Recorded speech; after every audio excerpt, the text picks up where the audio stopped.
بسم اللہ الرحمن الرحیم۔ یہ حضرت موسیٰ علیہ السلام کی وہ مقدس لاٹھی ہے جس کو عصا موسیٰ کہتے ہیں۔ اس کے لیے آپ کے بہت سے معجزات کا ظہور ہوا جن کو قرآن مجید نے مختلف عنوان کے ساتھ بار بار بیان فرمایا۔ اس مقدس لاٹھی کی تاریخ بہت قدیم ہے جو اپنے دامن میں سینکڑوں تاریخی واقعات کو سمیٹے ہوئے ہیں، جن میں عبرتوں اور نصیحتوں کے ہزاروں نشانات ستاروں کی طرح جگمگا رہے ہیں، جن سے اہل نظر کو بصیرت کی روشنی اور ہدایت کا نور ملتا ہے۔ یہ لاٹھی حضرت موسیٰ علیہ السلام کے قد برابر 10 ہاتھ لمبی تھی اور اس کے سر پر 2 شاخیں تھیں جو رات میں مشل کی طرح روشن ہو جایا کرتی تھیں۔ یہ جنت کے درخت پیلو کی لکڑی سے بنائی گئی تھی۔ اس کو حضرت آدم علیہ السلام بہشت سے اپنے ساتھ لائے تھے۔ حضرت آدم علیہ السلام کے ساتھ عود، خوشبودار لکڑی، حضرت موسیٰ علیہ السلام کا عصا جو عزت والی پیلو کی لکڑی کا تھا، انجیر کی پتیاں،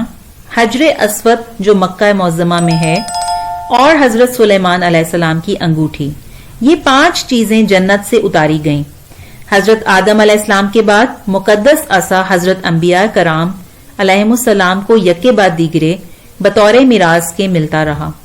یہاں تک کہ حضرت شعیب علیہ السلام کو ملا جو قوم مدین کے نبی تھے۔ حضرت موسیٰ علیہ السلام جب مصر سے ہجرت فرما کر مدین تشریف لے گئے اور حضرت شعیب علیہ السلام نے اپنی صاحبزادی حضرت بی بی صفورہ رضی اللہ عنہا سے آپ کا نکاح فرما دیا اور آپ 10 برس تک حضرت شعیب علیہ السلام کی خدمت میں رہ کر آپ کی بکریاں چراتے۔ اس وقت حضرت شعیب علیہ السلام نے حکم خداوندی کے مطابق آپ کو یہ مقدس عصا عطا فرمایا۔ پھر جب آپ اپنی زوجہ محترمہ کو ساتھ لے کر مدین سے مصر اپنے وطن کے لیے روانہ ہوئے اور وادی مقدس مقام طوا پہنچے تو اللہ تعالیٰ نے اپنی تجلی سے آپ کو سرفراز فرما کر منصب رسالت کے شرف سے سربلند فرمایا۔ اس وقت حق تعالیٰ نے آپ سے جس طرح کلام فرمایا، قرآن مجید نے اس کو اس طرح بیان فرمایا ہے کہ اور اے موسیٰ، آپ کے داہنے ہاتھ میں کیا ہے؟ تو آپ علیہ السلام نے کہا کہ یہ میری لاٹھی ہے، میں اس پر ٹیک لگاتا ہوں اور اس سے اپنی بکریوں کے لیے پتے جھاڑتا ہوں اور اس سے میرے دوسرے کام بھی نکلتے ہیں۔ سورہ توحہ رکوع نمبر 1۔ دوسرے کاموں کو تفسیر میں حضرت علامہ ابو البرکات عبداللہ بن احمد علیہ رحمتہ نے مثلاً اس کو ہاتھ میں لے کر اس کے سہارے چلنا، اس سے بات چیت کر کے دل بہلانا، دن میں اس کا درخت بن کر آپ پر سایہ کرنا، رات میں اس کی دونوں شاخوں کا روشن ہو کر آپ کو روشنی دینا، اس سے دشمنوں، درندوں اور سانپوں بچھوؤں کو مارنا، کنویں سے پانی بھرنے کے وقت اس کا رسی بن جانا اور اس کی دونوں شاخوں کا ڈول بن جانا، بوقت ضرورت اس کا درخت بن کر حسب خواہش پھل دینا، اس کو زمین میں گاڑ دینے سے پانی نکل پڑنا وغیرہ۔ حضرت موسیٰ علیہ السلام اس مقدس لاٹھی سے مذکورہ بالا کام نکالتے رہے، مگر جب آپ فرعون کے دربار میں ہدایت فرمانے کی غرض سے تشریف لے گئے اور اس نے آپ علیہ السلام کو جادوگر کہہ کر جھٹلایا تو آپ کے اس عصا کے ذریعے بڑے بڑے معجزات کا ظہور شروع ہو گیا،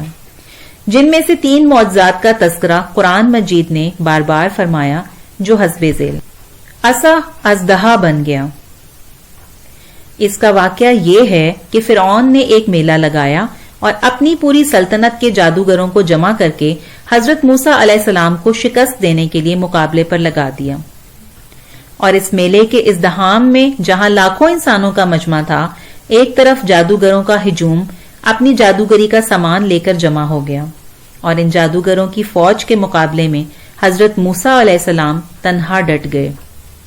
جادوگروں نے فرعون کی عزت کی قسم کھا کر اپنے جادو کی لاٹھیوں اور رسیوں کو پھینکا تو ایک دم وہ لاٹھیاں اور رسیاں سانپ بن کر پورے میدان میں ہر طرف پھنکارے مار کر دوڑنے لگیں،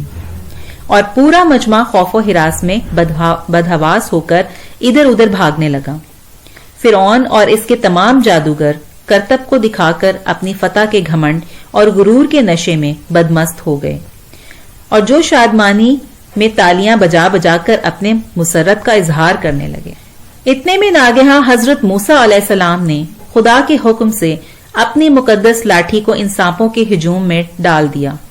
تو یہ ایک بہت بڑا اور نہایت ہیبت ناک اژدہا بن کر جادوگروں کے تمام سانپوں کو نگل گیا۔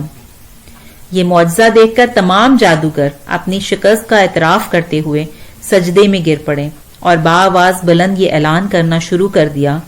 کہ ہم سب حضرت ہارون اور حضرت موسیٰ علیہ السلام کے رب پر ایمان لائے۔ عصا مارنے سے چشمے جاری ہو گئے۔ بنی اسرائیل کا اصل وطن ملک شام تھا، لیکن حضرت یوسف علیہ السلام کے دور حکومت میں یہ لوگ مصر میں آ کر آباد ہو گئے۔ ملک شام پر قوم عمالقہ کا تسلط اور قبضہ ہو گیا جو بدترین قسم کے کفار تھے۔ جب فرعون دریائے نیل میں غرق ہو گیا اور حضرت موسیٰ علیہ السلام کو فرعون کے خطرات سے اطمینان ہو گیا تو اللہ تعالیٰ نے حکم دیا کہ قوم عمالقہ سے جہاد کر کے ملک شام کو ان کے قبضے و تسلط سے آزاد کرائیں۔ چنانچہ آپ 6 لاکھ بنی اسرائیل کی فوج لے کر جہاد کے لیے روانہ ہو گئے،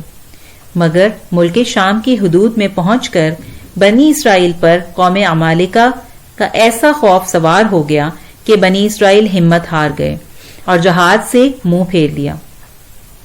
اس نافرمانی پر اللہ تعالیٰ نے بنی اسرائیل کو یہ سزا دی کہ یہ لوگ 40 برس تک میدان طیہ میں بھٹکتے اور گھومتے پھرے اور اس میدان سے باہر نہ نکل سکے۔ حضرت موسیٰ علیہ السلام بھی ان لوگوں کے ساتھ میدان طیہ میں تشریف فرما تھے۔ جب بنی اسرائیل اس بے آب و گیا میدان میں بھوک و پیاس کی شدت سے بے قرار ہو گئے تو اللہ تعالیٰ نے حضرت موسیٰ علیہ السلام کی دعا سے ان لوگوں کے کھانے کے لیے من و سلوہ آسمان سے اتارا۔ من شہد کی طرح ایک خاص قسم کا حلوہ تھا اور سلوہ بھنی ہوئی بٹیریں تھیں۔ کھانے کے بعد جب یہ لوگ پیاس سے بےتاب ہونے لگے اور پانی مانگنے لگے تو حضرت موسیٰ علیہ السلام نے پتھر پر اپنا عصا مارا تو اس پتھر میں 12 چشمے پھوٹ کر بہنے لگے اور بنی اسرائیل کے 12 خاندان اپنے اپنے ایک چشمے سے پانی لے کر خود بھی پینے لگے اور اپنے جانوروں کو بھی پلانے لگے اور پورے 40 برس تک یہ سلسلہ جاری رہا۔ حضرت موسیٰ علیہ السلام کا یہ معجزہ تھا جو عصا اور پتھر کے ذریعے ظہور میں آیا۔ سورہ بقرہ میں اللہ نے ارشاد فرمایا، اور جب حضرت موسیٰ نے اپنی قوم کے لیے پانی مانگا تو ہم نے فرمایا کہ تم اپنی لاٹھی سے پتھر کو مار دو تو اپنے آپ کے چشمے کا علم ہو گیا۔ اس پتھر سے 12 چشمے پھوٹ کر بہنے لگے اور ہر آدمی کو اپنے اپنے پینے کے چشمے کا علم ہو گیا۔ عصا کی مار سے دریا پھٹ گیا۔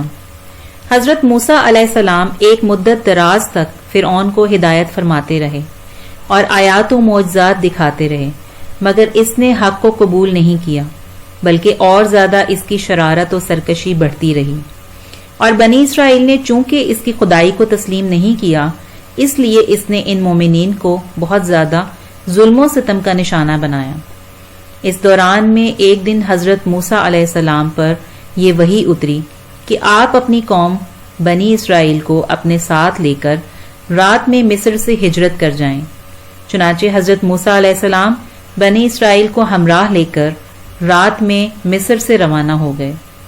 جب فرعون کو پتہ چلا تو وہ بھی اپنے لشکروں کو ساتھ لے کر بنی اسرائیل کی گرفتاری کے لیے چل پڑا۔ جب دونوں لشکر ایک دوسرے کے قریب ہو گئے تو بنی اسرائیل فرعون کے خوف سے چیخ پڑے کہ اب تو ہم فرعون کے ہاتھوں میں گرفتار ہو جائیں گے، کیونکہ ان کے پیچھے فرعون کا خونخوار لشکر تھا اور آگے موجیں مارتا ہوا دریا تھا۔ اس پریشانی کے عالم میں حضرت موسیٰ علیہ السلام مطمئن تھے اور بنی اسرائیل کو تسلی دے رہے تھے۔ جب دریا کے پاس پہنچ گئے تو اللہ تعالیٰ نے حضرت موسیٰ علیہ السلام کو حکم فرمایا کہ تم اپنی لاٹھی دریا پر مار دو۔ چنانچہ جوں ہی آپ نے دریا پر لاٹھی ماری تو فوراً ہی دریا میں 12 سڑکیں بن گئیں اور بنی اسرائیل ان سڑکوں پر چل کر سلامتی کے ساتھ دریا سے پار نکل گئے۔ فرعون جب دریا کے قریب پہنچا اور اس نے دریا کی سڑکوں کو دیکھا تو وہ بھی اپنے لشکروں کے ساتھ ان سڑکوں پر چل پڑا، مگر جب فرعون اور اس کا لشکر دریا کے بیچ میں پہنچے تو اچانک دریا موجیں مارنے لگا اور سب سڑکیں ختم ہو گئیں اور فرعون مع اپنے لشکروں کے ساتھ دریا میں غرق ہو گیا۔ یہ حضرت موسیٰ علیہ السلام کی مقدس لاٹھی کے ذریعے ظاہر ہونے والے وہ تینوں عظیم الشان معجزات جن کو قرآن کریم نے مختلف الفاظ اور متعدد عنوانوں کے ساتھ بار بار بیان فرمایا کہ لوگوں کے لیے عبرت اور ہدایت کا سامان بنا دیا۔